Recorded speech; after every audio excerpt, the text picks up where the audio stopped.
Journey to the West, an audio drama series. Chapter 11, Part 1.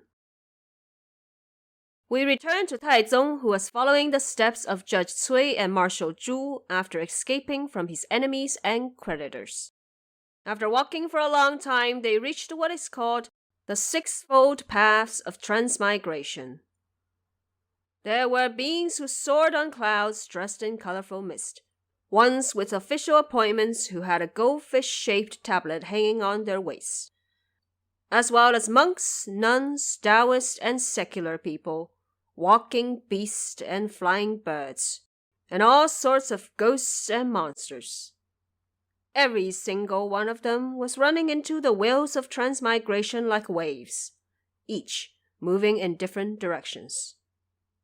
The Tang Emperor asked, "What does this mean?" The judge answered, "Your Majesty, given how wise and intelligent you are, do keep this in mind and inform the living. This is called the sixfold paths of transmigration. Those who do good ascend to the path of immortals. Those who remain loyal are reborn to the path of nobility. Those who are filial reincarnate to the path of blessing. Those who live justly return to the path of humans.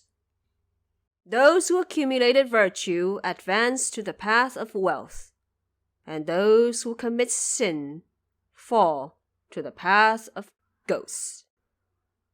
The Tang Emperor nodded at his words and sighed. Ah, how truly good is goodness! To do good will never bring illness. In a good heart always abide. On a good way your doors will fling wide. Let no evil thoughts arise, and all mischief you must despise. Don't say there's no retribution, for gods have their disposition. The judge led the Tang Emperor all the way to the path of nobility for rebirth. He bowed and told the emperor, "Your Majesty, this is where you exit. This humble judge shall make my way back. I will instruct Marshal Zhu to escort you a little further." The Tang Emperor thanked him, saying, "I appreciate you bringing me such a long way." The judge reminded, "Once you made it back to the world of the living, Your Majesty, do remember to hold that grand mass of land and water to deliver those aimless and wronged souls. Never forget. Only when the underworld is free from noises of complaint can the world above enjoy the blessing of peace. Anything that was wrong could be made right. Teach the people of the world about doing good. That way, I guarantee your bloodline will continue to flow and your empire will forever stand." The Tang Emperor nodded at everything he said before bidding farewell to Judge Cui. Then, following Marshal Zhu, he entered the door. Inside the door, the marshal found a brown horse fully equipped with rein and saddle. He urged the Tang Emperor to mount the horse before leading them away. The horse ran like an arrow, and before long they arrived at the bank of the Wei River outside Chang'an. And on the surface of the water were a pair of golden carp turning waves in the river. The Tang Emperor was delighted to see this, so he reined in the horse to keep on watching, unwilling to leave. The marshal urged, "Your Majesty, we need to hurry up. We need to get inside the city while it is still early." The Tang Emperor only lingered around and refused to go. The marshal then pulled on his foot and shouted, "If you won't go now, when?" And with a loud splash, the emperor was pushed off the horse and into the Wei River, effectively taking him out of the underworld and back to the world of the living. We now speak of the Tang officials who were still in mourning in the White Tiger Hall with the royal family. There were discussions on the release of an edict of mourning, which would inform the nation of the sad news and announce the crowning of the heir.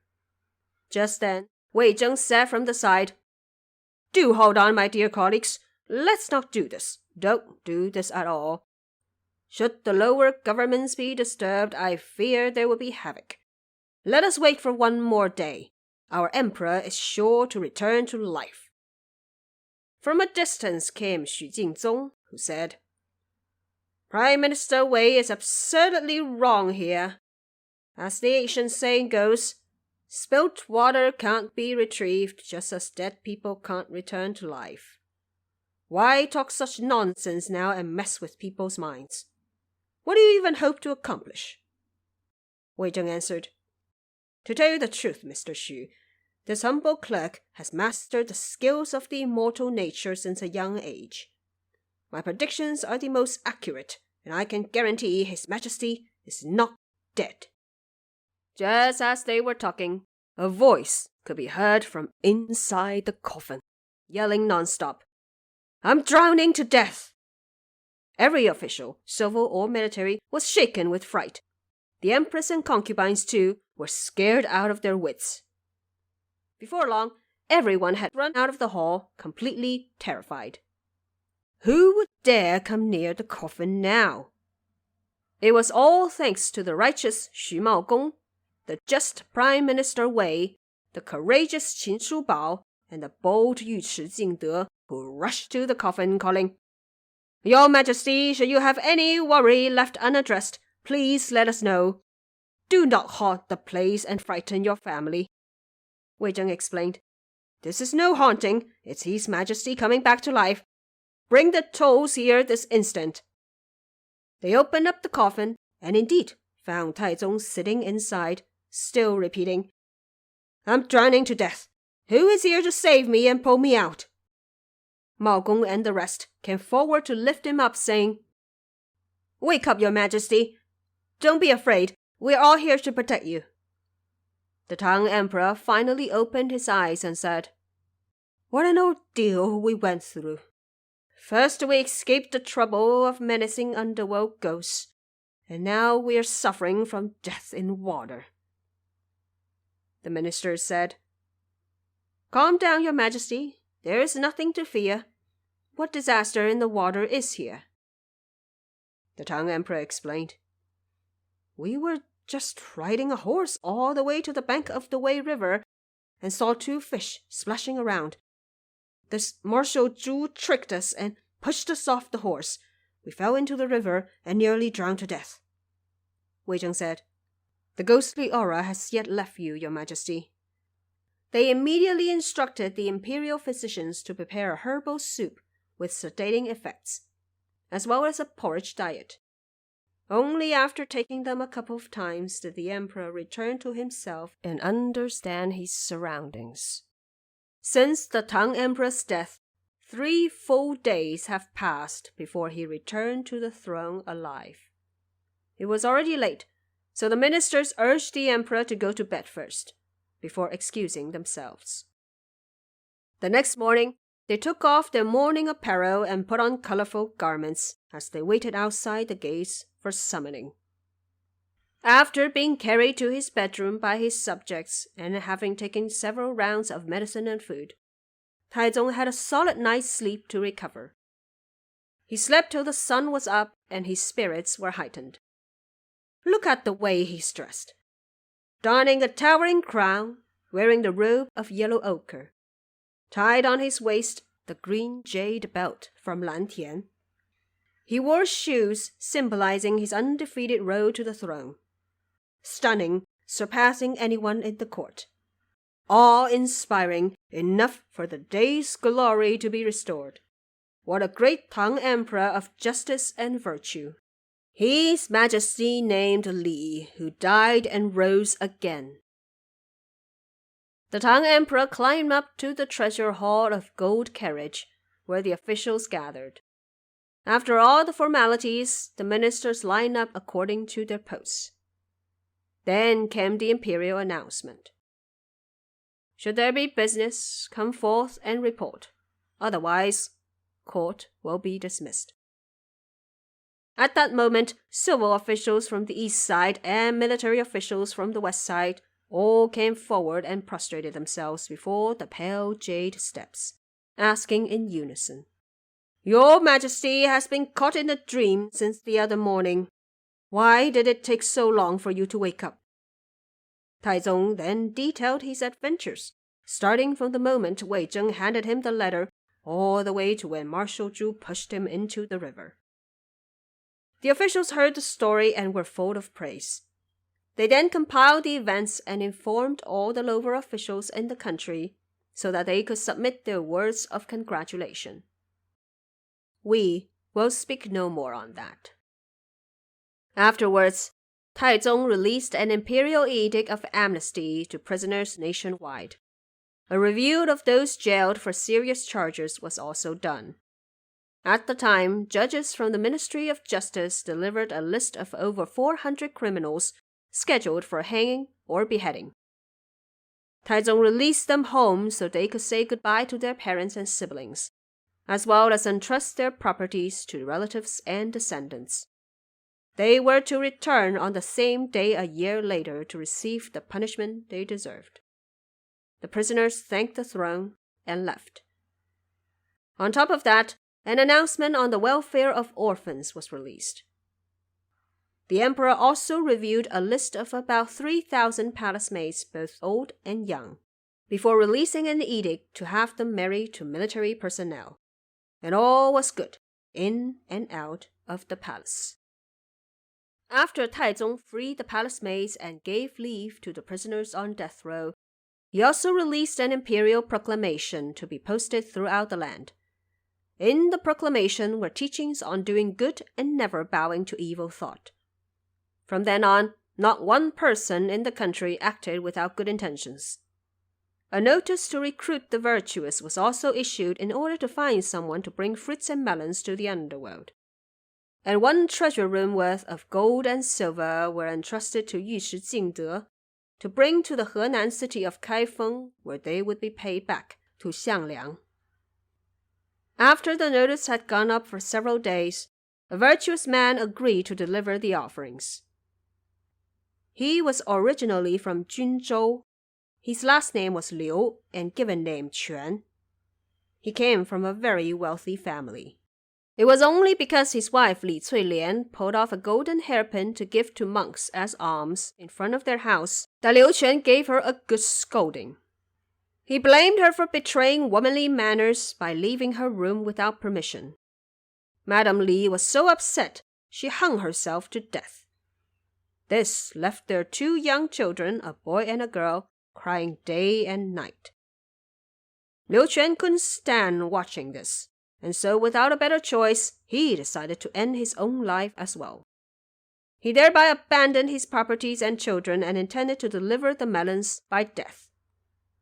After he pulled off the imperial notice, he was brought to the Tang Emperor. The emperor released an edict and sent him to the lodge of the Golden Pavilion, where he would put a pair of pumpkins on his head, put some yellow paper money for the dead in his sleeves, and swallow poison. And so Liu Quan did die by poison as his soul, carrying the melons on his head, came to the ghost gate. The guard at the gate shouted, "Who are you? How dare you come here?" Liu Quan answered, "I am an imperial envoy of Emperor Taizong of Great Tang. I am here to present melons as offerings to the 10 kings of the underworld." The ghost guard happily led him inside. Liu Quan then came straight to the treasure hall of diversity and met King Yan. As he presented the melons, he said, "By the orders of the Tang Emperor, I have brought melons from far away as a token of thanks to the 10 kings for your great mercy." King Yan was delighted and said, "What a trustworthy and virtuous emperor Taizong is." They accepted the melons and began asking the name and origin of the envoy. Liu Quan answered, "This humble man is a resident of Junzhou. My last name is Liu and my given name is Quan. Due to my wife Li hanging herself to death, leaving a pair of children without care, I volunteer to leave my property and children behind in order to sacrifice my body for the country. That's why I came specifically to offer the melons on behalf of my emperor. Thank you, your majesties, for your hospitality." The 10 kings heard his words and immediately ordered a search for Liu Quan's wife, Madame Li. Ghost messengers quickly brought her to the Hall of Diversity, where husband and wife were able to reunite. After a thorough discussion of what took place before, the couple thanked the 10 kings again. King Yanluo then checked the register of life and death, and found out both of them were granted longevity comparable to immortals. He quickly ordered the ghost messengers to send them back to the world above. The ghost messenger reported, "Li Cuilian has been dead for a while now, and her body is no longer available. Where could her soul attach to?" King Yan said, "The royal younger sister, Li Yuying, is about to die an unprompted death today. You may borrow her body and let Li Cuilian's soul return to life." The ghost messenger received the orders and took Liu Quan and his wife back to the living world. As they left the underworld, with a chill wind circling around, they soon arrived outside the mighty city of Chang'an. Liu Quan's soul was pushed into the lodge of the Golden Pavilion, while Cui Lian's soul was brought into the residential quarters of the palace. Princess Yuying was at that moment strolling on green lichen under the shade of flowers, when the ghost messenger bumped right into her and pushed her onto the ground. The messenger then snatched her soul and pushed the soul of Cui Lian into her body. We will speak no more of how the ghost messenger reported back to the underworld. The palace maids, having witnessed Yuying fall to her death, hurried to the hall of gold carriage to report to the empress, saying, "Her Royal Highness the Princess has dropped dead." The empress was alarmed and reported to Taizong right away. Taizong heard the news and nodded with a sigh. "This is indeed true. We asked the 10 kings of the underworld about the well-being of the family. They said all would be well, but they were afraid my royal younger sister would not live very long. They were proved right." The royal family gathered in grief. As they all came to the shade under the flowers, they found that the princess was still breathing slightly. The Tang Emperor instructed, "Stop weeping, stop weeping. Let's not alarm her." He then went up to lift her head with his hand, calling, "My royal sister, wake up, wake up."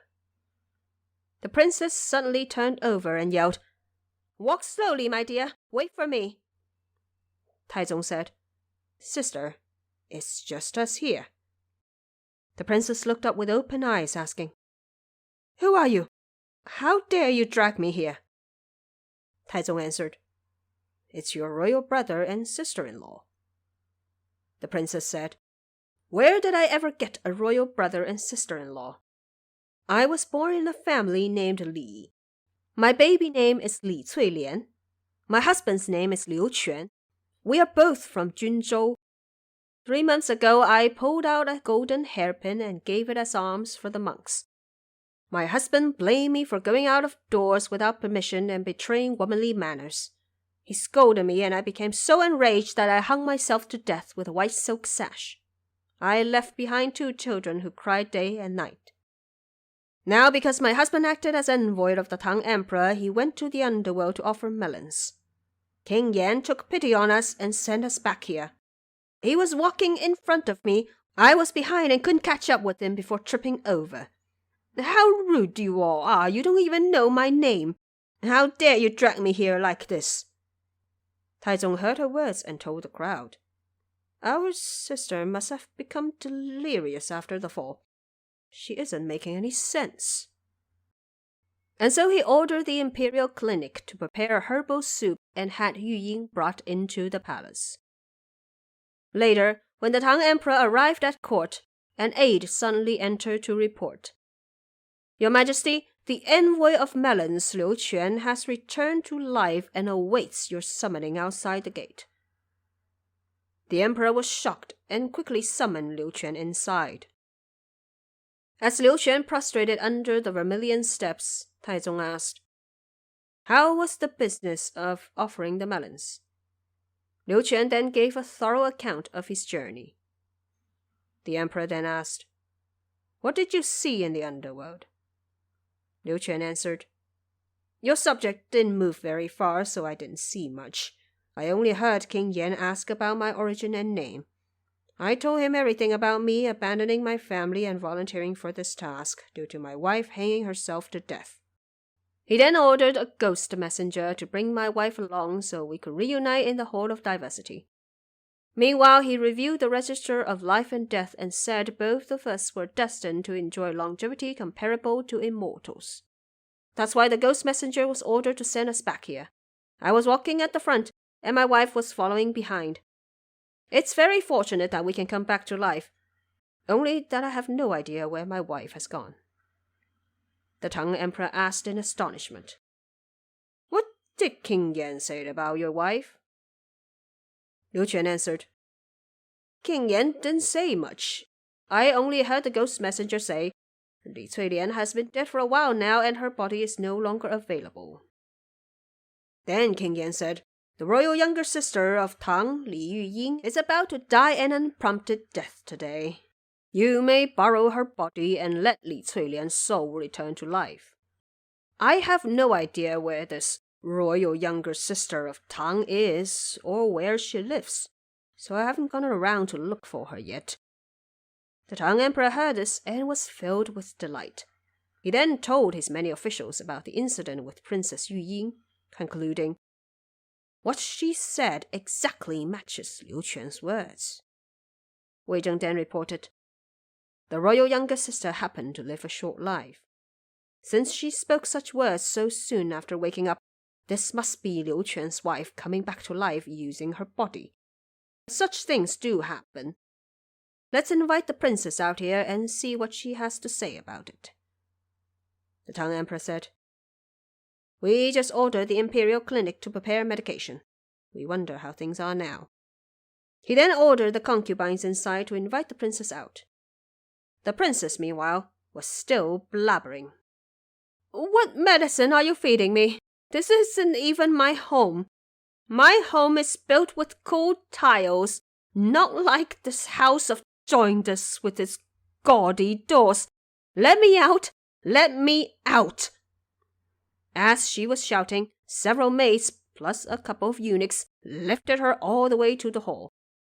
The Tang Emperor asked, do you still recognize your husband?